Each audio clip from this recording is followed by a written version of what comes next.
তো জ্যামের ভেতর মেইনলি স্টার্ট বন্ধ হয় দুইটি কারণে। এক হচ্ছে আপনি যদি থ্রোটল বেশি ঘুরিয়ে ফেলেন, ক্লাচ ঠিক মতো না ছাড়েন। জাস্ট আমি যদি থ্রোটলের তুলনায় ক্লাচ দ্রুত ছাড়ি তাহলে কিন্তু আমার স্টার্টটা এভাবে বন্ধ হয়ে যাবে। Hey everyone, this is Rakib from bike canvas. আশা করছি সবাই ভালো আছেন। তো ভিডিওর থাম্বনেল এন্ড টাইটেল থেকে বুঝে গেছেন যে আজকের ভিডিওর টপিক হচ্ছে জ্যামের ভেতর বাইকের স্টার্ট ঘন ঘন বন্ধ হয়ে যায়। এটার জন্য আমাদের করণীয় কী?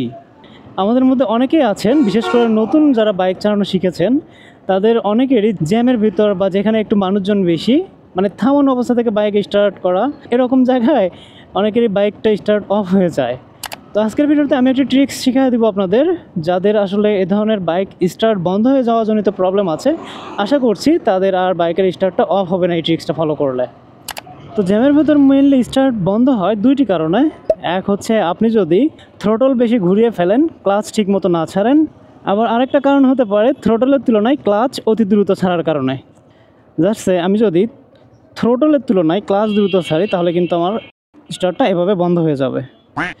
তো এই সমস্যা থেকে পরিত্রাণের জন্য আমরা একটি পদ্ধতি অ্যাপ্লাই করতে পারি। সেটা হচ্ছে আপনি ধীরে ধীরে ক্লাচ ছাড়বেন যতক্ষণ না বাইক একটু গতিপ্রাপ্ত হচ্ছে। তো দেখুন, আমি কিন্তু অ্যাক্সেলারেটর চাপবো না, তারপরেও আমি জাস্ট ক্লাচ ছাড়াতেই আমার বাইক ধীরে ধীরে সামন দিকে করছে। তবে এই ক্লাচটাও হঠাৎ করে ছাড়া যাবে না, আপনাকে ধীরে ধীরে ছাড়তে হবে। একটু তাড়াতাড়ি ছাড়লে আবার স্টার্ট বন্ধ হয়ে যাবে।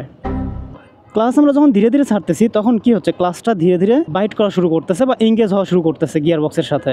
যেহেতু এঙ্গেজ বা বাইট করা শুরু হচ্ছে, দ্যাটস ওয়াই আমাদের বাইকও কিন্তু কিছুটা গতিপ্রাপ্ত হচ্ছে।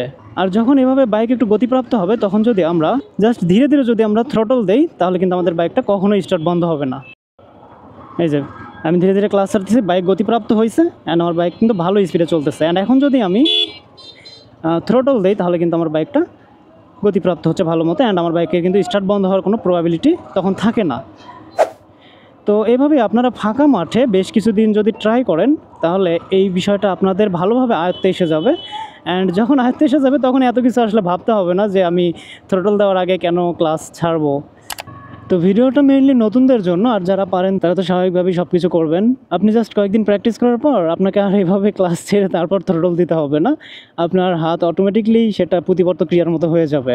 তো এই ছিল কিভাবে আমরা জ্যামের ভেতর বাইক স্টার্ট বন্ধ হয়ে যাওয়ার প্রবলেম থেকে পরিত্রাণ পেতে পারি সেসব নিয়ে একটি ভিডিও। আশা করছি যারা এরকম প্রবলেম ফেস করতেন এই ভিডিও দেখে প্র্যাকটিস করার পর তারা আর এই ধরনের প্রবলেমে পড়বেন না।